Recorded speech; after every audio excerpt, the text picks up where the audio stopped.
Jangan salah baca macam ni. Allazi jama'a malan wa 'addada.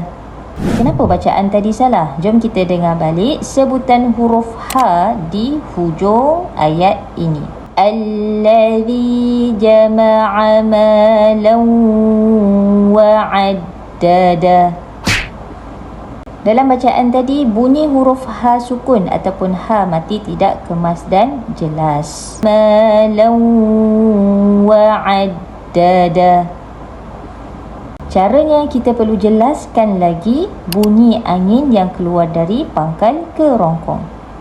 Nak tahu cara bacaan yang betul? Save dulu video ini. Bacaan yang betul adalah Allazi jama'a malan wa'addada. الذي جمع مالا وعدده.